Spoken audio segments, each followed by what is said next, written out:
Fala, meus queridos, beleza?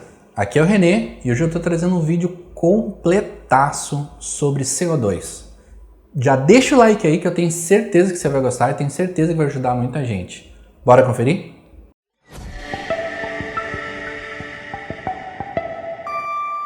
Bom, a primeira coisa que eu quero fazer para vocês é apresentar o equipamento, tá? A gente vai ter o cilindro, onde vai ficar armazenado CO2, tá? Ele pode ser de dois tipos, aço ou alumínio. Os de aço podem ser de 3 kg, 4 kg, 6 kg. Os de alumínio geralmente são de 1, mas tem outros tamanhos também, tá? Depois tem a válvula de topo. As entradas da válvula de topo vão depender de qual vai ser a saída do seu cilindro. Essas entradas podem ser de meia polegada ou de 3/4. A válvula de topo também tem uma saída. A saída para o nosso padrão brasileiro vai ser a CGA 320 ou meia polegada. Ligado à saída da válvula de topo, nós temos os manômetros. Eles podem ser de dois tipos, uns que marcam só a quantidade e outros que marcam a quantidade e a pressão de trabalho. Os padrões de entrada do manômetro vão ser o CGA 320 e as saídas vão ser sempre 6 mm. A partir daqui tudo vai ser 6 mm, tá? Depois a gente vai ter a solenoide. Para que serve a solenoide? A solenoide a gente vai ligar lá na tomada, vai começar a injetar o CO2, vai desligar da tomada e vai parar de injetar o CO2. Mais tarde eu explico para que vai servir isso. O padrão dessa solenoide, a gente tem que procurar o plug europeu, tá bom? Então é o padrão EU. Logo depois da solenoide vai vir a válvula de ajuste fino. A válvula de ajuste fino vai servir para a gente estar regulando gradualmente quanto a gente vai querer estar injetando CO2 no nosso aquário. Com isso, a gente faz o controle através do conta-bolhas. A gente vai ajustar a válvula de ajuste fino e o conta-bolhas vai definir se a gente está botando mais ou menos. Depois disso a gente também tem válvulas anti-retorno, que serve para não estar voltando a água do aquário caso o CO2 acabe. E enfim, as mangueiras, né? Depois a gente vai ter os difusores e atomizadores. A gente vai ter os tipos interno, que eles podem ser de vidro ou de aço. A gente vai ter os externos, que eles podem ser em linha, ou os atomizadores. Nos tipos interno, qualquer um serve, tá, gente? O importante aqui só é cuidar a qualidade da cerâmica. É isso que vai determinar se ele é bom ou se é ruim. O modelo tanto faz. Nos externos, se eles forem do tipo em linha, também tem que cuidar a qualidade da cerâmica. E por final a gente tem os atomizadores, que eles vão triturar através da pressão da água as bolhas e já entregá-la dissolvida no retorno do nosso canister ou da nossa bomba.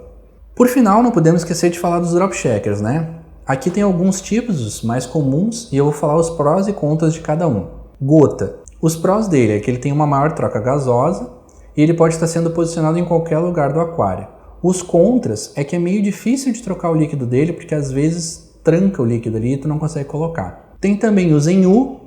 Os prós dele vai ser o posicionamento nas bordas, a estética dele é bem bonita e ele é simples de trocar o líquido.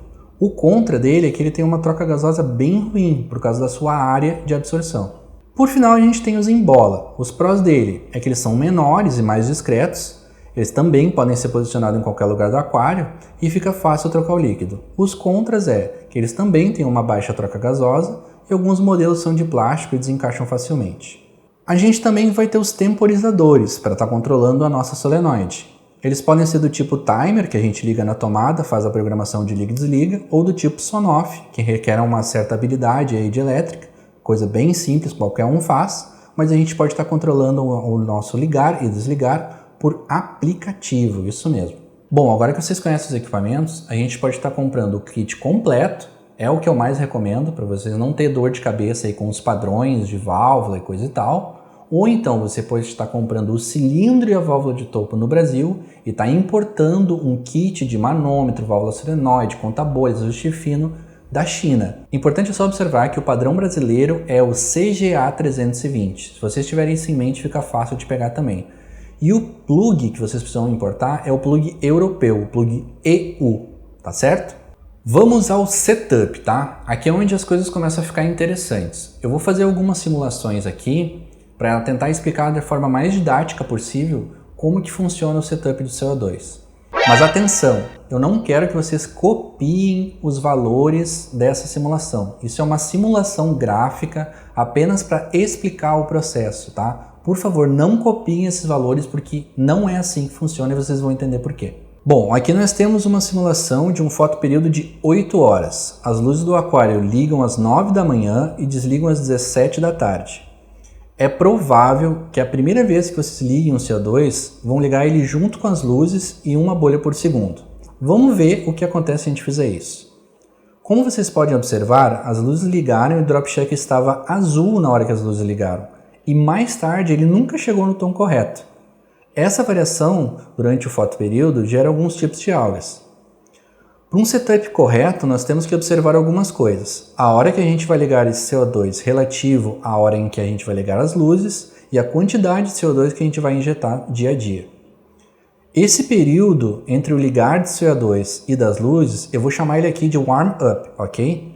Warm-up é o período em que a gente liga o CO2 antes das luzes. Aí vocês foram para a internet, deram uma lida por aqui, por ali e viram várias coisas em vários lugares diferentes. Uns dizem que é para ligar meia hora antes, outros dizem que é para ligar 1 hora, outros para ligar 2 horas, uma bolha por segundo, outros dizem 2, outros dizem 1,5. Bom, tá tudo errado. O warm-up está diretamente ligado à quantidade de troca gasosa do seu aquário somado ao consumo de suas plantas ao longo do fotoperíodo. Quanto maior a troca gasosa e mais plantas, mais acelerado ele precisa ser. Quanto menor, mais suave. Vamos fazer uma outra simulação agora? Vamos ligar ele 30 minutinhos antes e com 2 bolhas por segundo. Como podem ver, o drop shaker ainda está no tom correto, só que bem depois das luzes ligarem. O nosso instinto é aumentar a quantidade de CO2 injetado para acelerar esse processo. Vamos fazer isso para ver o que acontece. Como podem ver, conseguimos chegar ao tom correto do drop shaker na hora correta. Entretanto, olha o que acontece com o drop shaker ao longo do dia. Ele vai passar do ponto. Como resolver isso agora? A gente precisa encontrar um ponto de equilíbrio entre o tempo de warm-up e a quantidade de CO2 injetado. Nessa simulação, ficaria algo perto disso. 2 horas de warm-up e 2,25 bolhas por segundo. Exatamente às 9 da manhã, o drop shaker está no tom correto e se mantém assim ao longo do dia. É isso que a gente busca. Você pode estar desligando o seu CO2 aproximadamente uma meia hora antes de desligar as luzes, mas é importante que ele fique no mesmo tom de verde até as luzes apagarem. Algumas dicas, tá, meus queridos? Não tentem regular o KH de vocês enquanto vocês estão tentando regular o setup de CO2. Isso pode acabar com todas as medições de vocês e vocês não vão conseguir estar acertando. Defina qual vai ser a sua troca gasosa. O que eu quero dizer com isso? Não fica mexendo nas lilies ou nas flautas de vocês, pois a influência disso vai estar influenciando diretamente nas leituras e aí pode ser impossível de você estar regulando. Defina um padrão e façam todos os testes que vocês conseguirem até acertar o setup CO2 e mantenha aquilo ali. Escolha uma quantidade de bolhas e teste ela em vários horários diferentes. Não deu certo? Troca a quantidade de bolhas e testa nos mesmos horários de novo. Faz isso até acertar. Pode levar até 15 dias para você estar acertando isso, então tenham paciência, tá bom? Ainda sobre o setup, a gente precisa estar falando sobre o flow do CO2. Nós devemos buscar o máximo de difusão que a gente puder, e o fluxo de água pode ser o nosso aliado. Nosso objetivo é fazer com que as bolhas de CO2 fiquem o maior tempo possível na coluna d'água. O drop shaker deve ficar ao lado oposto ao difusor e assim ele vai receber os valores mais difusos de acidez. E o difusor é sempre legal deixar ele embaixo da onde a água desce, porque assim a gente consegue estar misturando ele por mais tempo na nossa água e forçar com que seja espalhado por todo o aquário. Alternativas ao CO2 industrial. Você pode estar utilizando o CO2 caseiro, desde que vocês observem algumas coisas. Utilizem a receita química que tem aqui no canal. Ela é uma das mais estáveis e é a que menos dá dor de cabeça. Você pode estar ligando e desligando ela com a solenoide e não corre risco de explosão quando você faz isso. Entretanto, tem 2 coisinhas que eu preciso que vocês saibam. Essa receita, ela gera variação de pressão, então vai ser bem difícil você estar regulando esse warm-up de vocês. Não vai ser instável. Essa é a maior dor de cabeça que tem do CO2 caseiro. A outra coisa é que somado ao equipamento, comprem o equipamento, se vocês vão no CO2 caseiro, comprem o equipamento, não tenta fazer a garrafa em casa que ela vai vazar, certeza, tá? Mas comprando o equipamento e com tudo que vocês vão gastar com as misturas, em 6 meses vocês já estariam comprando um kit profissional tranquilamente.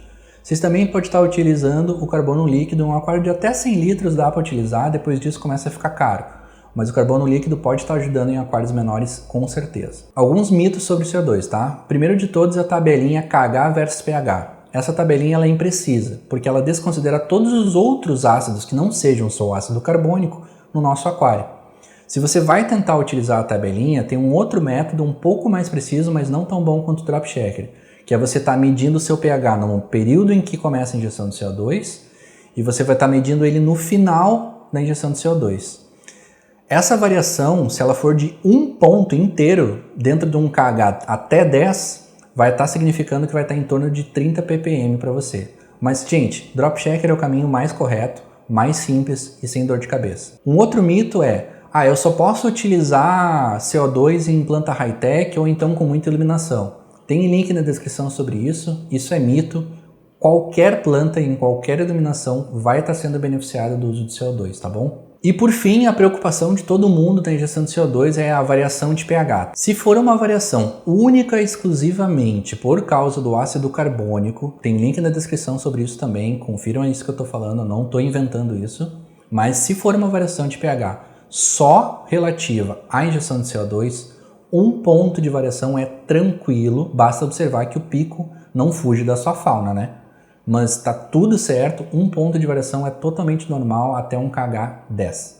Fechou? E aí galera, gostaram do vídeo?